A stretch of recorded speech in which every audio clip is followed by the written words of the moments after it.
नमस्कार, मैं एडवोकेट विकास यादव एक बार फिर से स्वागत करता हूं आप सबका एक नई वीडियो में। आज हम एआईबी का जो लास्ट प्रीवियस ईयर क्वेश्चंस हैं उसके अंदर एडीआर का पार्ट करेंगे। इसके अंदर 4 क्वेश्चंस सिलेबस में दिए हुए हैं कि 4 क्वेश्चंस आ सकते हैं, तो आप 3 से लेकर 5 क्वेश्चन एक्सपेक्ट कर सकते हो कि आएंगे ही आएंगे। ठीक है, इस पार्ट से। और एडीआर काफ़ी इंपॉर्टेंट टॉपिक हो जाता है अगर आप प्रैक्टिकल वे में देखो तो। आजकल मोस्टली डाइवोर्स के केसेस, फैमिली की जितने भी डिस्प्यूट्स होते हैं मीडिएशन के थ्रू सेटल हो जाते हैं। और एडीआर में हम लोक अदालत के बारे में पढ़ेंगे, आर्बिट्रेशन, कंसिलिएशन, नेगोशिएशन। ठीक है, इसके बारे में हम पढ़ेंगे इस पार्ट के अंदर। एडीआर का मतलब होता है अल्टरनेट डिस्प्यूट रिड्रेसल या फिर रिजोल्यूशन भी बोल देते हैं कई बार। तो हम पहला क्वेश्चन देखते हैं। The Indian council of arbitration was established. Indian council of arbitration कब एस्टेब्लिश किया गया था? 1965 में एस्टेब्लिश किया गया था। फैक्चुअल क्वेश्चन है, आगे बढ़ते हैं। फिक्की की तरह जैसे है ऐसे ही आईसीए को एस्टेब्लिश किया गया था। लेक्स आर्बिट्रेरी, देखिए मैक्सिम है, इसका फर्स्ट ऑप्शन वैसे दे रखा है लेकिन इसने थोड़ा क्लियरली मेंशन नहीं किया फर्स्ट ऑप्शन में क्या है। वैसे लेक्स आर्बिट्रेरी का मतलब होता है कि आप कोई भी जहाँ पे भी आर्बिट्रेशन करवाना चाह रहे हो उसका जो लॉ है, यानी प्रोसीजर लॉ है और आपका स्टेटूटरी लॉ है, उसको आपको डिसाइड करना है भाई कौन सा लॉ हमारे आर्बिट्रेशन पे अप्लाई होगा। Law lex arbitri is the law chosen by the parties to govern arbitral procedure or the procedure law governing the conduct of the arbitration। इसका मतलब ये होता है। In India arbitration conciliation act was enacted, ये अपन को सबको पता। Arbitration conciliation act 1996, arbitration and conciliation act 1996 इसमें ज़्यादा पूछा गया है। एडीआर के भी काफ़ी क्वेश्चन है लेकिन वो थोड़े इतने नहीं है। आप फैक्चुअल अगर आपने पढ़ा है तो कर लोगे। बाकी वेयर एक्ट से आर्बिट्रेशन के कंसिलिएशन एक्ट के क्वेश्चन ज़्यादा पूछे गए हैं। एक लीगल सर्विस अथॉरिटी एक्ट 1987 से भी 2-3 क्वेश्चन पूछे गए हैं। Section 10 close 1 of the arbitration conciliation act talks about, ये आपका नंबर ऑफ आर्बिट्रेटर्स के बारे में बताता है। स्क्रीन पे आप देख सकते हो कि आर्बिट्रेशन में कोई भी सीमा नहीं होती कि भाई इतने मैक्सिमम नंबर हो सकते हैं। हाँ, बस इवन नंबर के आर्बिट्रेटर्स नहीं होने चाहिए। पूछ रहा है कि ये कौन सी प्रकार का मतलब एडीआर है। Dash is the process whereby the interested parties resolve dispute, agree upon courses of action, bargaining for individual collection advantage and attempt to craft outcomes which serve their mutual interest. देखिए arbitration में आप समझिए, इसमें अपन थोड़ा सा detail में कर लेते हैं ये क्वेश्चन कि आर्बिट्रेशन एक क्वासी जुडिशियल प्रोसीडिंग होती है लेकिन कॉन्सिलिएशन क्वासी जुडिशियल प्रोसीडिंग नहीं होती, नॉन जुडिशियल प्रोसीडिंग होती है। ठीक है, पहला डिफरेंस तो ये हो गया। आर्बिट्रेशन में नंबर ऑफ आर्बिट्रेटर्स फिक्स नहीं होते हैं, कितने भी हो सकते हैं, बस इवन नहीं होने चाहिए। कॉन्सिलिएशन में इनकी मैक्सिमम लिमिट 3 होती है। आर्बिट्रेशन में प्रायर एग्रीमेंट होना चाहिए तभी आप कर पाओगे आर्बिट्रेशन के बारे में। अगर नहीं है तो वो फिर सेक्शन 89 के थ्रू देखा जाएगा। कॉन्सिलेशन में ऐसा कुछ नहीं है, कॉन्सिलेशन में किसी भी प्रायर एग्रीमेंट की जरूरत नहीं होती। और आर्बिट्रेशन के जो भी मतलब प्रोसीडिंग हुई है उसके अंदर जितने भी एविडेंस हैं वो बाद में अगर किसी प्रोसीडिंग में देखें तो वो एडमिसिबल होते हैं, लेकिन कॉन्सिलेशन में वो एडमिसिबल नहीं होते हैं। नेगोशिएशन का हमेशा एक ध्यान रखना, एन से याद कर लेना इसको। एन का मतलब नोट रिक्वायर, कि भाई जब नेगोशिएशन करते हैं पार्टीज आपस में तो उसको किसी थर्ड पर्सन की जरूरत नहीं होती, लेकिन आर्बिट्रेशन कॉन्सिलेशन में थर्ड पर्सन की नीड होती है और मीडिएशन में भी थर्ड पर्सन की नीड होती है। नेगोशिएशन में थर्ड पर्सन की नीड नहीं होती, पार्टीज आपस में बैठ के ही अपना मैटर डिस्प्यूट सेटल करती हैं। तो इसका आंसर डी हो जाएगा। The commencement of arbitral proceedings is not dependent on interim relief being allowed or denied। ये कह रहा है कि जो सेक्शन 9 में अगर इंटरिम रिलीफ है या तो अलाउ किया गया या डिनाई किया गया, उससे आर्बिट्रल प्रोसीडिंग की कमेंसमेंट से कोई फ़र्क नहीं पड़ता। वो शुरू होगी या नहीं होगी उससे उसका कोई फ़र्क नहीं पड़ता कि भाई सेक्शन 9 में अलाउ किया या डिनाई किया इंटरिम रिलीफ, वो आपकी होगी। ठीक है, तो ये कौन से केस में कहा गया था? ये आपका firm Ashok trader versus Gurmukhdas Saluja वाले केस में कहा गया था। Option is the right answer. आपको पता है तो ठीक है, बाकी एडीआर में कुछ ज़्यादा केसेस थे नहीं, हमने भी कोर्स में इतने ज़्यादा केसेस नहीं पढ़े, 2-3 केसेस पढ़े थे। तो ये क्वेश्चंस हैं थोड़े टेढ़े मेढ़े, तो आप देख लेना, बाकी कोई दिक्कत वाली बात है नहीं। 4 में से 2-3 क्वेश्चन आराम से आपके हो जाएंगे। Which section under the Civil Procedure Code 1908 deals with the settlement of dispute outside the code? ये अपन ने सीपीसी में भी काफ़ी बार किया है। सेक्शन 89 में साफ साफ लिखा हुआ है settlement of dispute outside the code. In which year by an amendment of CPC section 89 has been included in the code which gives importance to mediation, conciliation and arbitration। तो आप देखोगे ये एक्ट था 1999 में एक्ट के amendment act आया था और फिर ये लागू कब क्यों हुआ था, 1 जुलाई 2002 से लागू हुआ था। ये अगर आप सेक्शन 89 खोलोगे उस पर फुट मार्क पे क्लिक करोगे तो नीचे आपको ये सारी इन्फॉर्मेशन मिल जाएगी। Under the arbitration act, the conciliation act and arbitration agreement. तो पूछ रहा है कि भाई जो एक्ट है इसके अंदर आर्बिट्रेशन एग्रीमेंट का मतलब क्या है। आर्बिट्रेशन एग्रीमेंट आपका सेक्शन 7 में दिया हुआ है। सेक्शन 7 आप खोलिए, उसका क्लोज 2 पढ़िए, हाईलाइट मैंने किया हुआ है, साफ की साफ आपको देखोगे तो option C is the right answer. Arbitration clause in a contract और in the form of a separate agreement. A decision by the arbitral tribunal that the contract is null and void shall. तो ये भी आपका section 16 आप खोलिए, उसके अंदर आप देखोगे सेक्शन 16 क्लोज बी में, a decision by the arbitral tribunal that the conduct is null and void shall not entail ipso jure the invalidity of arbitration clause. तो option B is the right answer. The arbitral tribunal shall not be bound by. देखिए जो arbitral tribunal की जो भी proceeding होती हैं वो CPC code of civil procedure Indian evidence act पे बाउंड नहीं होती, वो अपने खुद के प्रोसीजर एस्टेब्लिश कर सकते हैं। तो सेक्शन 19 आप खोलोगे तो आप देखोगे option A is the right answer, साफ साफ लिखा हुआ है। The arbitral tribunal shall not be bound by the CPC और the Indian evidence act 1872। Section 89 of the CPC was incorporated through the civil procedure code amendment act. देखिए जो मैंने अभी प्रीवियस में बताया था अमेंडमेंट एक्ट 1999। देखिए आप यहाँ पे देखोगे बाई एक्ट 46 ऑफ 1999 और ये कब से लागू हुआ था, फोर्स पे कब आया था, 1 जुलाई 2002 से।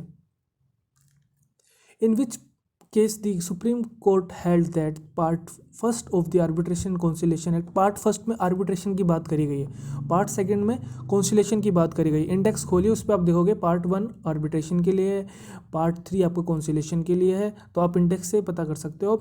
Part 1 of the arbitration conciliation act would equally apply to international commercial arbitration held outside India unless any. कह रहा है कि भाई जो भी हम अगर इंटरनेशनल कमर्शियल आर्बिट्रेशन की बात करें इंडिया से बाहर के हैं तो उस पर इंडिया के प्रोविजंस लागू होंगे जब तक उसको पूरी तरह से एक्सक्लूड पार्टीज ने नहीं किया है। ठीक है, यही कहना चाह रहा है। वुड इक्वली एप्लीकेबल, जो पार्ट 1 के जो प्रोविजंस हैं आर्बिट्रेशन एक्ट के वो तब तक एप्लीकेबल होंगे जब तक पार्टीज ने अपने आर्बिट्रेशन क्लोज में एग्रीमेंट में उस चीज़ को एक्सक्लूड नहीं किया, यानी लेक्स आर्बिट्रेरी अगर उन्होंने खुद अपना नहीं देखा है तो फिर इंडियन जो ये है आर्बिट्रेशन एक्ट इसके प्रोविजंस लागू होंगे। तो ये कौन से केस में कहा था, ये आपका Bhatia international versus bulk trading में कहा गया था। एस्टेब्लिश अ परमानेंट लोक अदालत इज एनविस्ड अंडर सेक्शन 22B आपका बताया गया था लीगल सर्विस अथॉरिटी एक्ट 1987 में।